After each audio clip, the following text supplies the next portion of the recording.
Hello learners, welcome to edification. मैं हूं आपका दोस्त और टीचर नितेश उपाध्याय। आज इस वीडियो में हम लोग करेंगे लेस्ली नॉरिस की लिखी हुई poem a tiger in the zoo का एनालिसिस और देखेंगे इसमें क्या है पोएटिक डिवाइसेस और पोएटिक एलिमेंट्स।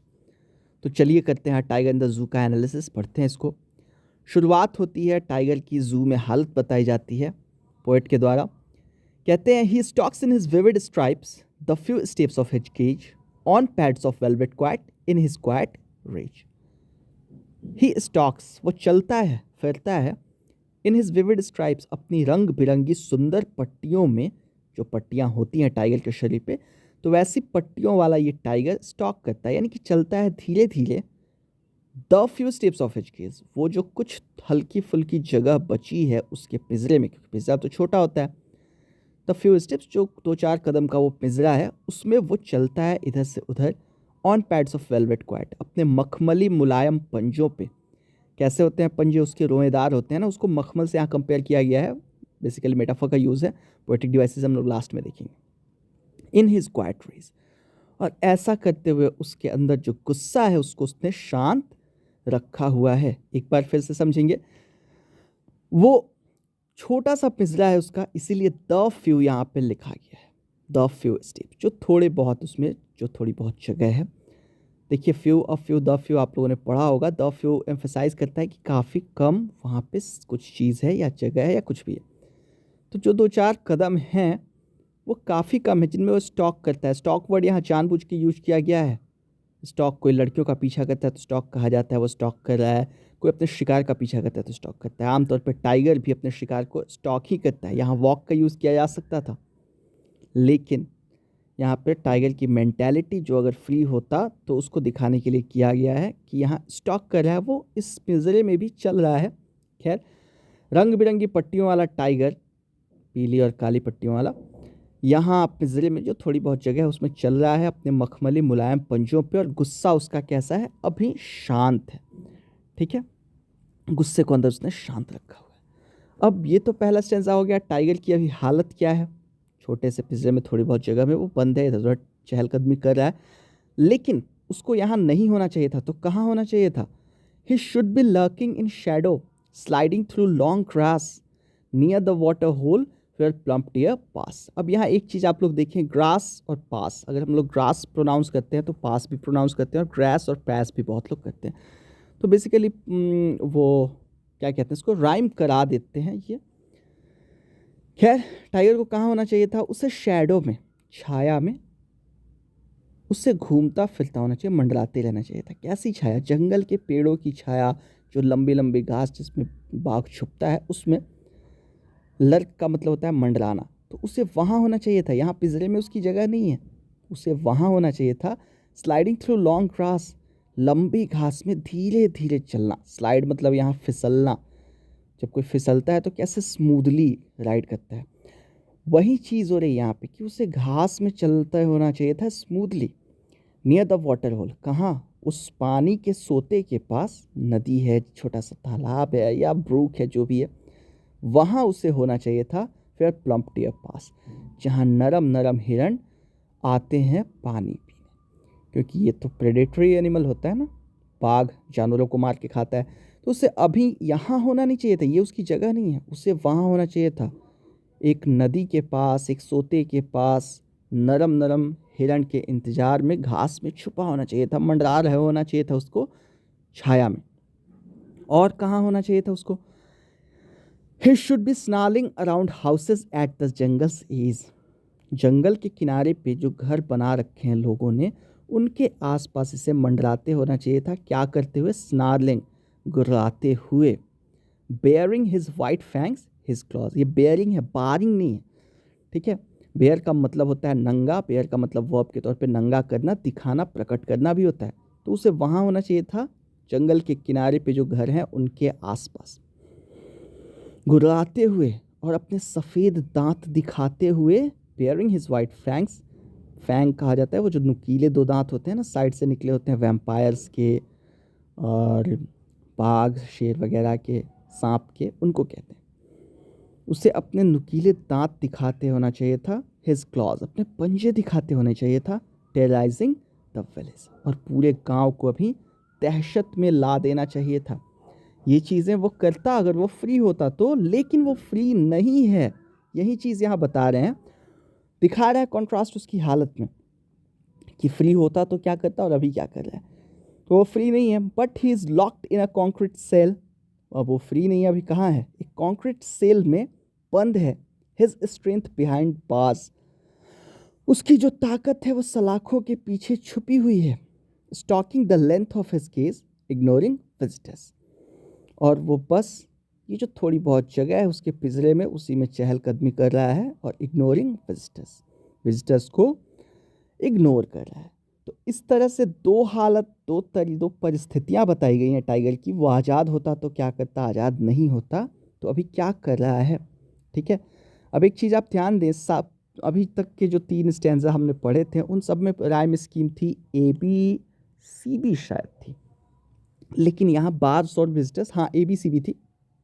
यहाँ सेल और केस भी राइम नहीं कर रहे हैं, बार्स और विजिटर्स भी राइम नहीं कर रहे हैं, तो यहाँ वो राइम स्कीम नहीं आएगी। फिर आगे बढ़ जाएंगे हम और देखेंगे। लास्ट स्टैंजा है, he hears the last voice at night. उसे सुनाई देती है आखिरी आवाज़ रात में। किस चीज़ की है वो आवाज़? द पेट्रोलिंग कार्स, वो गश्ती गाड़ियाँ जो हैं पुलिस की, उनकी वो आवाज़ सुन रहा है रात में। अंतिम आवाज़ बेसिकली उन्हीं की होती है या वॉचमैन की सीटी की होती है।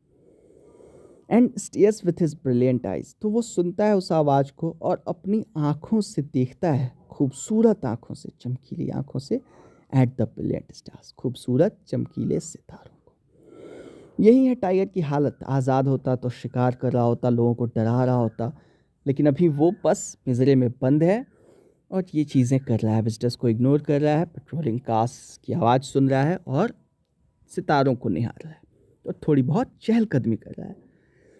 तो बेसिकली ये रहा हमारा पोएम का लब्बो लुआब, मतलब एक्सट्रैक्ट कह लीजिए। अब देखिए इसकी राइम स्कीम भी देखनी ज़रूरी है। क्या है इसकी राइम स्कीम? तो इसकी राइम स्कीम है ABCB, स्ट्राइप्स, केज, क्वाइट और रेज। स्ट्राइप्स किसी से मैच नहीं कर रहा, केज रेज से मैच कर रहा है। राइम स्कीम कैसे निकालते हैं इसके बारे में वीडियो मैंने दूसरे चैनल पे बना के डाल दिया है, लिंक आपको नीचे डिस्क्रिप्शन में मिल जाएगा उसका। तो ये ABCB राइम स्कीम है। कैपिटल में भी लिख सकते हैं, स्मॉल में भी लिख सकते हैं, अलग अलग जगहों पे अलग अलग तरीके से लिखा जाता है। आगे भी ये राइम स्कीम फॉलो हुई है, शैडो, क्रैश, होल, पास। ठीक है, तो देख रहे हैं हम लोग कि पहला जो वर्ड आ रहा है शैडो, वो किससे मैच नहीं कर रहा है, फिर दूसरा आ रहा है वो चौथे से मैच कर जा रहा है। तो ABCB बेसिकली ये होगा। शैडो को अगर हम A मान लें, ग्रास को B, होल को C, तो पास जो ग्रास से मैच करे उसको फिर B मानना होगा। लेकिन इस स्टैंजा में ये राइम स्कीम नहीं है। सेल किसी से मैच नहीं कर रहा, बास भी किसी से नहीं, केस भी नहीं और विजिटर्स भी नहीं। तो बेसिकली यही है राइम स्कीम। इसकी अगर दे के पूछेगा तो आप लोग निकालना राइम स्कीम सीख लें, जिसका लिंक आपको नीचे डिस्क्रिप्शन में मिलेगा। तो आप किसी भी कविता की राइम स्कीम निकाल सकते हैं, इसलिए वो सीख लें आप, ज़रूरी है आपके लिए। अब किसी भी कविता में, किसी भी पोएम में हमें ये जानना ज़रूरी होता है कि आखिर उसकी थीम क्या है, उसका सेंट्रल आइडिया क्या है। तो इसकी थीम है कैप्टिविटी वर्सेस फ्रीडम। आप लोगों ने देखा कि वो पिंजरे में क्या क्या चीज़ें कर सकता है, बस थोड़ी बहुत जगह उसमें घूम फिर सकता है, विजिटर्स को इग्नोर कर सकता है, पेट्रोलिंग कार्स की आवाज़ सुन सकता है, सितारों को निहार सकता है, ये सब चीज़ें कर सकता है। और जब वो फ्री रहेगा तो क्या करेगा? घात लगा के मंडराएगा घास में, किसके लिए? हिरण के लिए, और गांव वालों को डराएगा। तो यही इसका थीम है, सेंट्रल आइडिया है इस कविता की। इस कविता की थीम ये है कि आज़ादी में यानी कि फ्रीडम में, और कैप्टिविटी में यानी कि कैद में क्या बिहेवियर होते हैं लोगों के। इसके अलावा ये भी कह सकते हैं थीम इसकी कि कैसे एक जानवर कैद में एक्ट करता है। मतलब ज़्यादा डिटेल में आपको लिखनी हो तो ये नीचे वाली लाइन आप लिख देंगे, how a wild animal acts in confinement away from its natural habitat and how it acts when it's free. कैद में एक जानवर कैसे एक्ट करता है और आज़ाद हो तो कैसे एक्ट करता है, ये इसकी थीम आप कह सकते हैं। टोन है इसकी, कुछ जगहों पे सॉरी है, कुछ जगहों पे डिस्क्रिप्टिव है। बेसिकली इसकी टोन स्पष्ट नहीं है, तो मुझे नहीं लगता कोई इसकी टोन पूछेगा। लेकिन चूंकि शुड बी का यूज़ हुआ है ना, तो ऐसा लग रहा है जैसे पोएट कहीं ना कहीं सॉरी हैं, फील कर रहे हैं वो सॉरी। सॉरी का मतलब माफ़ करना नहीं होता है, सॉरी का मतलब दुखी होता है। ठीक है, तो थोड़ा शायद है उनके अफसोस कहीं ना कहीं कि इसे वहाँ होना चाहिए था, इसे आज़ाद होना चाहिए था। वैसे डिस्क्रिप्टिव टोन है, काफ़ी डिटेल में लिखा गया है, तो आप देख लेंगे टोन के बारे में, ज़्यादा कुछ यहाँ पे आइडिया नहीं आ रहा है इस पोम में। अच्छा, सेटिंग भी इसकी 2 सेटिंग है।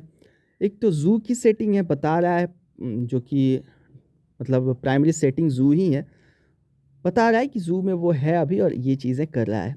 और जंगल सेकेंडरी सेटिंग में है, बेसिकली 2 स्टेंजा में बताया गया कि जंगल में होता तो वो क्या कर रहा होता। इसके अलावा पोएटिक डिवाइसेस क्या क्या है, तो सबसे पहले तो पर्सोनिफिकेशन का यूज़ हुआ है। पूरी पोएम में टाइगर को ही करके एड्रेस किया गया है, इट करके नहीं किया गया है। तो ये पर्सोनिफिकेशन है। पर्सोनिफिकेशन आमतौर पे जब हम किसी नॉन लिविंग को या फिर एनिमल्स को इंसानों की तरह ट्रीट करते हैं, उनमें इंसानी भावनाएं ज़्यादा दिखाते हैं, तो वो पर्सोनिफिकेशन हो जाता है। फिर से मैं बोलूँगा आपको, ये सब चीज़ें आपको मेरे दूसरे चैनल पर मिल जाएंगी डिटेल में। अच्छा, इंजैममेंट का काफ़ी यूज़ किया गया है। इंजैममेंट पढ़ते हैं इसको, इन और जैम जो आप लगा के खाते हैं ब्रेड पे वो, और फिर मेंट, ठीक है। एंजैबमेंट नहीं पढ़ते हैं प्लीज़। प्रोनाउंसिएशन तो आप लोग देख सकते हैं ना ऑनलाइन, बहुत से डिक्शनरीज हैं अच्छे अच्छे उनमें। तो इंजैममेंट का काफ़ी यूज़ किया गया है इसमें। इंजैममेंट क्या होता है? इंजैममेंट जब आप एक सेंटेंस होता है ना, वो शुरू होता है और काफ़ी दूर तक चलता है किसी कविता में बिना पंक्चुएशन के। जैसे ये लाइन आप लोग देख लें, ही should be lurking in shadow, इसके बाद एक कॉमा आया है, लेकिन उसके बाद लास्ट तक कहीं कोई पंक्चुएशन नहीं आया है, लास्ट में सिर्फ एक पीरियड आया है, एक फुल स्टॉप आया है। तो ये इंजैममेंट का इस्तेमाल है। हालांकि आजकल लोगों ने इंजैममेंट को काफ़ी अनक्लियर कर दिया है, वेग कर दिया है। बस सेंटेंस शुरू हो जाए, पंक्चुएशन हो, तब भी उसको मान लेते हैं इंजैममेंट, बशर्ते कि एक सेंटेंस पूरे स्टैंजा में हो। तो उस तरह से पूरी कविता में ही इंजैममेंट आया है, लेकिन ये इस स्टैंजा में खास तौर पे इंजैममेंट डोमिनेंट है। इसके अलावा इमेजरी का काफ़ी इस्तेमाल है। बाघ कैसे क्या क्या एक्टिविटीज़ कर रहा है, उसको इस तरह से लिखा गया है ना कि आपके दिमाग में उसकी इमेज बन सकती है। इसी चीज़ को इमेजरी कहते हैं, ठीक है। तो पूरी कविता में ही है, लेकिन इस स्टैंजा में फिर से वही बात है, डोमिनेंट है।